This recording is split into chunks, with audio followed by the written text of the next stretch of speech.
Buenas noches, queridos hermanos. Aquí estamos otra vez para dedicarnos y profundizar un poquito más de lo que sabemos con respecto a las Escrituras. En esta noche vamos a continuar con el libro de Efesios. Estábamos con los versículos del capítulo 1, versículos 11, 12 y en esta oportunidad vamos a caer en el versículo 13 a ver cómo es esto. Leíamos en el versículo 11: en él asimismo tuvimos herencia, habiendo sido predestinados conforme al propósito del que hace todas las cosas según el designio de su voluntad. Todas las cosas. Nos hizo a nosotros, nos preparó el tiempo, el futuro, nos preparó todo. Nos tiene en aquello que la misma Escritura declara. Él es principio y fin de todas las cosas. Así que nosotros estamos ahí contenidos bajo un plan de Dios. Es tan fuerte la sensación o lo que sentimos del pecado que heredamos que no podemos hacer consciente esto. Porque lo escuchamos, decimos que lo creemos, sí, estamos de acuerdo, pero nuestro sentir es bien personalista. Y no se puede romper esto. Por eso tantos años que tarda el Espíritu Santo en perfeccionar nuestra fe y llegar a identificarla con aquel que consumó la fe. Autor y consumador de la fe, Hebreos, el Señor Jesús. Pero acá quiero subrayar algo muy importante, que es que muchos creyentes creen que tienen un nivel de fe propia. Y nadie puede tener fe propia. Cuando se habla de que yo tengo fe, mi fe es simplemente la fe del Señor Jesús que fue regalada. Me la fue regalada a mí. ¿Qué hago yo con eso? Por su gracia y por el precio que Él pagó, yo recibí esa fe. Pero es una fe consumada, no es una fe que yo voy a consumar. No es una fe que yo voy a aumentar. En la Escritura tenemos claro que desde el comienzo de la vida cristiana, el comienzo de la iglesia, se hablaba muy, pero muy fuerte en este tema, aseverando, atestiguando que todo creyente tiene que ponerse bajo la obediencia a la fe. Bajo obediencia a la fe. ¿Qué será esto? ¿Por qué en obediencia a la fe? Es que la fe no es nuestra. La fe es un regalo y de pronto vemos que en ese regalo hay un propósito de Dios. Y ese regalo no lo fabrica el Señor o no nos da una energía para que practiquemos con el poder de esa energía y nosotros estamos como produciendo fe. Si todo lo que le han enseñado no es esto de que usted solo va a recibir cuando le regala el Señor, le regala la fe, es una fe ya consumada. Es la fe de aquel que fue declarado autor y consumador. ¿Qué quiere decir consumador? Que la llevó hasta la plenitud, que no hay nada más que creer. Y él creyó e inventó la fe, creyó en su Padre, y por esa fe que él tuvo, se le fue despertando todo lo que él llevaba adentro con respecto a consumar esa fe. ¿Y dónde está la consumación de esa fe? En sus palabras al morir en la cruz. Consumada es la obra, Padre. Ahí está el tema. Él es autor y consumador de la fe. Consumador quiere decir que la llevó a su término. Nadie puede creer por su cuenta. Quizás si crees que vos tenés tu propia fe, estás aislado, aislada de la comunión de los santos. Porque todos somos unidos y ensamblados a través de una misma fe, que es la fe que el Señor Jesús ya consumó, la terminó. ¿Y dónde la terminó? Cuando dijo estas palabras, que Él después, en forma automática, declara esto y muere. No tenía más para creer. ¿Y qué le pusieron delante? Dice la palabra, y puesto el gozo delante de él, menospreció el desprecio de los hombres, el oprobio. Entonces, allí vemos que en ese momento, al hacer eso, él, que fue fruto del final de la consumación de la fe, viene la otra parte. Y puesto el gozo delante de él, pudo terminar la fe. Menospreció puesto el gozo. Es como que ya, ahora. Y ahí, lleno de gozo, murió. Y el Padre vio esa fe consumada en él y dice la palabra que el plan se cumplió. 3 días bajo tierra. Pero el Padre, dice, lo levantó de los muertos. Y los dos se dieron el abrazo de la victoria. ¿Cuál era la victoria? ¿La victoria de Jesús? ¿O también la victoria nuestra? El Padre se gozó en la victoria que cada uno de nosotros ahora tiene en esa fe consumada o terminada. Por eso tenemos que caminar todos los días en obediencia a esa fe. Y esa obediencia a la fe consumada por el Señor Jesucristo, que solo Dios podía consumar esa fe. Nosotros no. Nosotros no podíamos creer en Dios, jamás. Pero por creer en Él, se nos aplica la consumación de la fe que Él logró. Pero no se puede aplicarla, el Espíritu Santo no la puede aplicar en forma total para nuestra experiencia. Por eso caminamos de gloria en gloria hasta ser totalmente impregnados, por medio de esa fe que Él consumó, impregnados de la gloria de Jesús. Y ya después entonces llegamos a escalar lugares de fe más altos y más altos y más altos, hasta que de pronto, en medio del dolor de la vida y los sufrimientos de la cruz, que evidentemente Él pasó y sufrió, la fe en nosotros es imposible que crezca sin la cruz.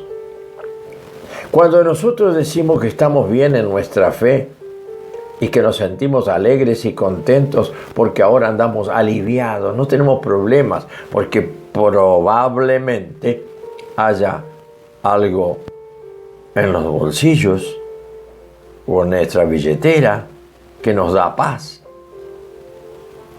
Como una vez escuché de una persona, un creyente: el dinero no sirve para nada, pero calma los nervios, me dijo. No, yo me quedo hasta ahí. El dinero no sirve para nada y conformate con lo que el Señor te da. Eso es la proclamación de tu fe, ¿Por qué? Porque Él es el Dios de las circunstancias y me ha puesto en un camino en donde Él maneja lo que me rodea. Circunstancia quiere decir eso, lo que me rodea, lo que me tiene que acontecer y no lo puedo esquivar.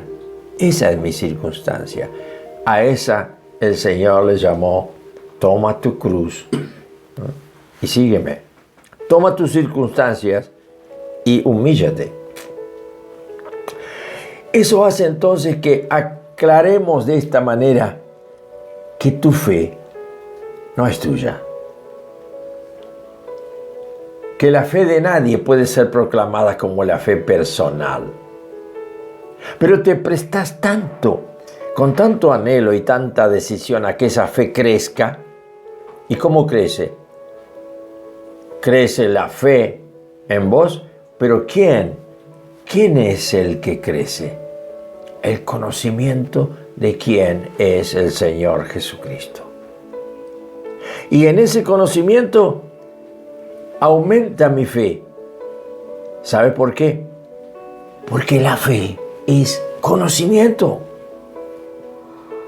No es una divagación, no es una sensación, no es una emoción. La fe es conocimiento y cuando vos le conoces a Jesús, hablas de Él, contás de Él, porque sabés de Él. Y si no sabés, le tirás una Biblia a quien sea o le hablas, le chamullás la palabra escrita. ¿Y qué más le puedes transmitir? Y que se arregle con los versículos. Pero eso no es la misión del creyente. Porque el creyente no tiene fe propia y no puede jugar con esto. Porque el creyente está llamado a sujetarse a la fe, obedecer al Espíritu Santo que da conocimiento a través de lo que es la fe consumada por Jesús en la tierra. Así que muchas cosas más podemos hablar con respecto a cómo funcionamos y qué es la fe en nosotros. La fe en nosotros es el conocimiento hasta que no. Fíjense hermano, la definición de fe de Hebreos 11. La fe es la certeza de lo que se espera y la convicción. ¿Cómo voy a tener yo convicción de lo que no veo? Pero sí veo a Jesús.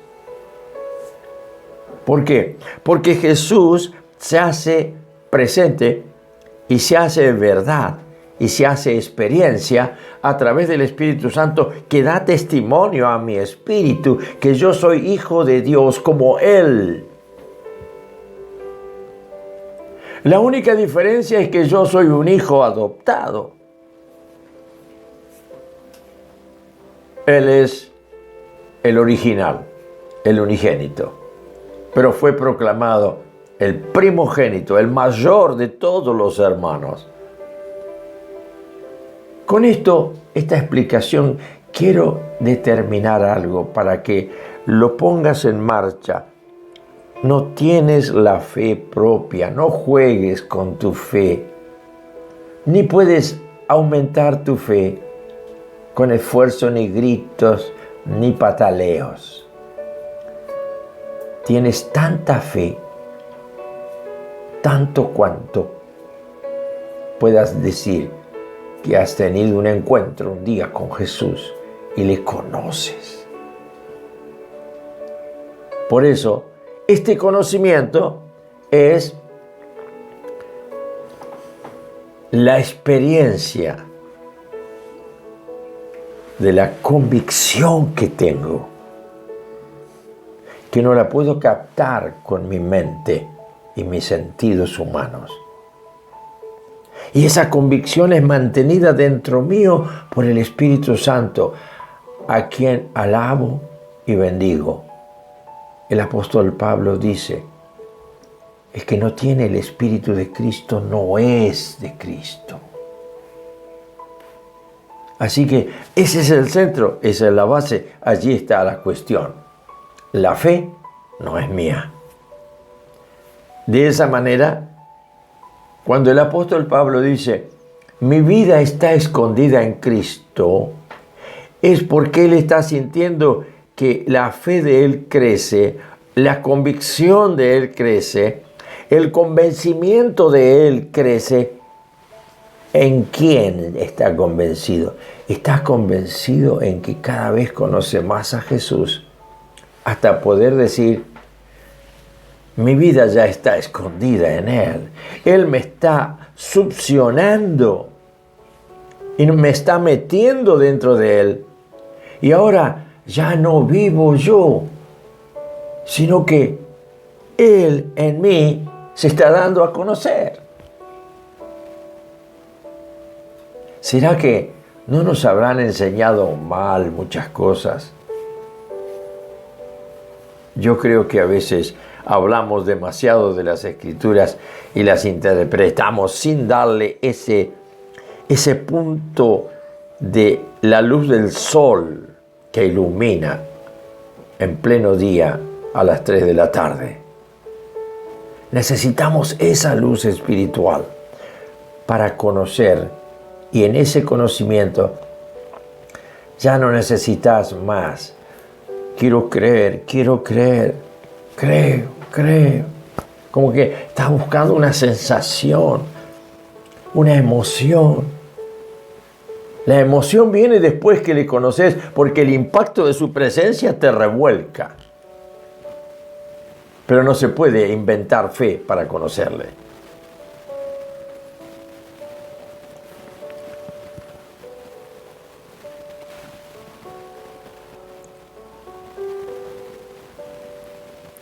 A fin de que seamos, versículo 12, para alabanza de su gloria, nosotros que primeramente esperábamos en Cristo. Cuando le escribe esta carta a los Efesios, el apóstol Pablo está hablando, tomando el lugar de apóstol, nosotros, los primeros, los que estamos llevando adelante en el tiempo la obra de mostrar el Evangelio para que alguien lo crea y le sea revelado el misterio escondido de los siglos. En Él también ustedes, y ahora nos metemos nosotros, a ver qué dice para nosotros. En Él también ustedes, habiendo oído la palabra de verdad, o sea, la fe entra por el oír, y el oír de esa palabra que viene de Dios. ¿Cuál es? Mi palabra, dijo Jesús, es espíritu y vida.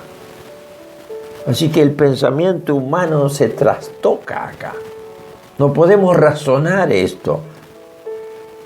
Lo podemos afirmar porque como conocemos a Jesús, esa afirmación funciona dentro de nosotros como si fuera el mismo Jesús que me está hablando a mí y que te está hablando a ti. Y es el Espíritu de Jesús que habla a unos y a otros. Por eso Él dijo, no los dejaré huérfanos, yo volveré a ustedes y estaré con ustedes y estaré en ustedes.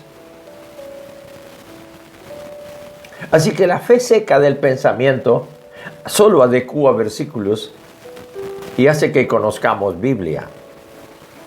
Pero conocer al Señor a través de las Escrituras es un asunto, el centro de todo, el verdadero asunto de nuestra vida. Conocer a Jesús por medio de las Escrituras. Y no conocer las Escrituras y nada más. Y querer aplicarlas con nuestra ética y con nuestra moral humana. Por favor.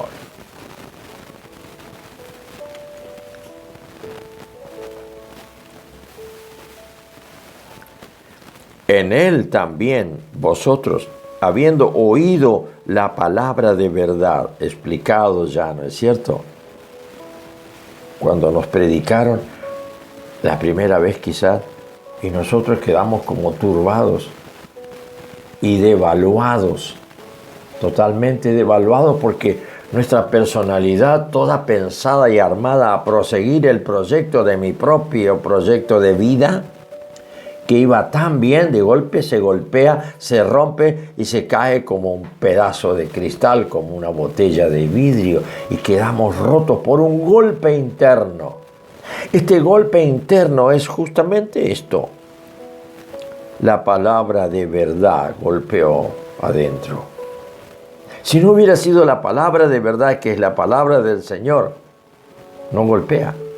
Seguís pensando por tu cuenta, fuera de un contenido, analizando el contenido. La palabra de verdad es el contenido que entra adentro, por eso dice acá, dice, habiendo oído la palabra de verdad. Se te predicó un día y el que te habló te hizo llegar palabra de verdad porque él la tenía. Si no, no puede llegar a nadie. Pero nosotros muchas veces hablamos con el concepto humano de la verdad o mentira, que está muy relacionado con nuestro conocimiento del bien y del mal. Pero es nuestra verdad. Y nuestra verdad es tan falsa como nuestra falsedad. Pareciera que esto es un jeroglífico, que no, juego de palabras. No, no es un juego de palabras. Esto es muy profundo. Por eso, esta expresión nos hace vivir un poco expectantes. Señor, ¿y qué más? Y ahora, ¿qué más? Y uno mira para todos lados y no hay nada, porque todo eso se está desarrollando adentro. Y comienza a desarrollarse entonces, por haberla oído, se va transformando en una convicción que no me saca nadie, no me la quita nadie. Y ahora, ¿soy yo? No. Despacito voy sintiendo que se me desmoronó todo mi andar. Pero hay un gozo profundo en que esto siga como opinando que me desmoronó la vida. Al apóstol Pablo le pasó lo mismo. Ya no sé qué me pasa, pero ya no. La vida de Cristo en mí me está como destruyendo. Esa vida tan normal que yo tenía, de que era yo, primero yo, segundo yo, tercero yo y siempre yo. Y no podía salir de eso. Y yo decía, Señor, yo quiero salir de esta jaula que es mi propio ser humano y mi pensamiento. Yo quiero ver tu rostro, quiero ver tu presencia, quiero captar aquello que... No, pero hay tantas fuerzas y mi mente está tan ocupada en tantas cosas que no. Parece que está todo bien que yo siga siendo yo nomás. Total, el domingo voy al culto. Y allí sí me expreso, me emociono, grito, pataleo. O si no, observo, escucho la palabra y después termino diciendo, no hay nadie hoy que dé un testimonio. Porque uno quiere vivir de los testimonios de otro. Pero testimonios propios nadie quiere dar. Este es un testimonio. Que vayas a tu culto y le digas en medio de la congregación de los santos, anoche tuve un sueño y Dios me habló y me dijo que Él iba a empujarme a un camino de fe. ¿De qué fe? ¿Y qué es la fe? La fe es estar en su presencia y poder verificar que es Él. Y poder saber que es Él. Y poder saber quién es Él. Y te van haciendo adentro una gana, un hambre de estar con Él y conocerle a Él, que después ya no quieres saber nada de este mundo. Pero se tarda, ¿eh? Es un camino bastante largo.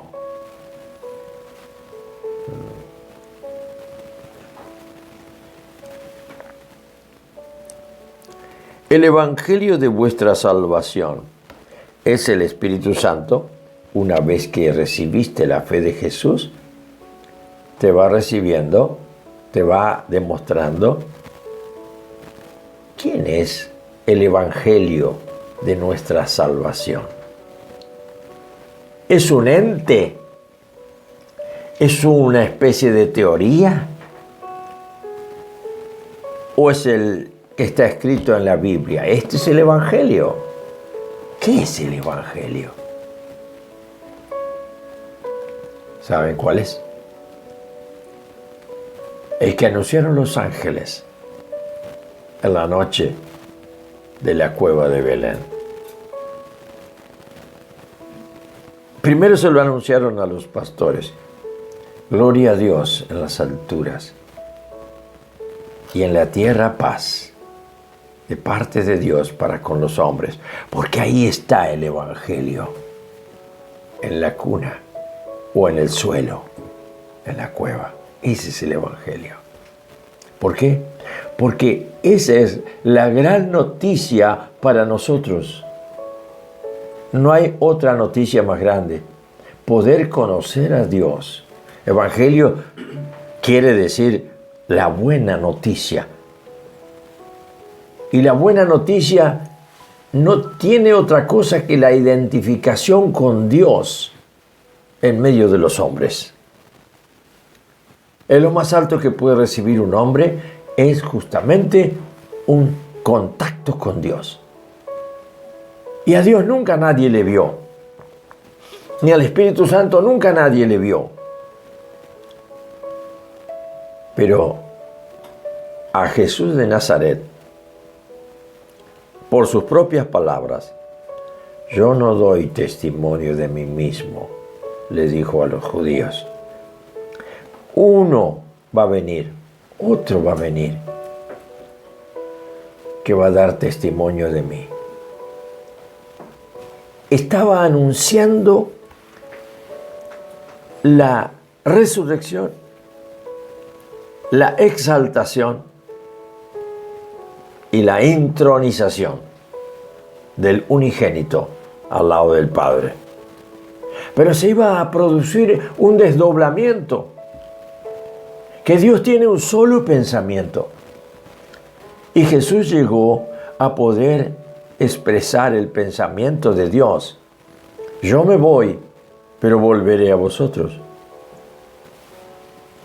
Tuvo que hacer un desdoblamiento para eso, porque Él como hombre no podía funcionar si no funcionaba el Espíritu Santo de amor de Dios en Él, haciendo no una persona, sino dos, pero fusionando una identidad divina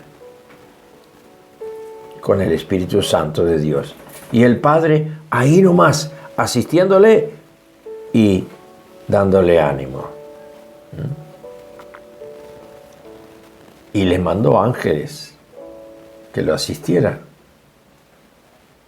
porque fue tan grande su dolor que aún hay médicos que han estudiado cómo fue que él pudo soportar semejante sufrimiento, no solamente en el cuerpo, sino en su alma, aunque en su espíritu había gozo por lo que estaba pasando.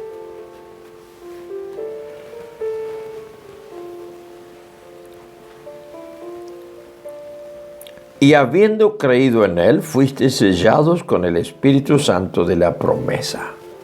Espíritu Santo de la promesa. Estamos sellados y no nos podemos escapar. No nos podemos escapar.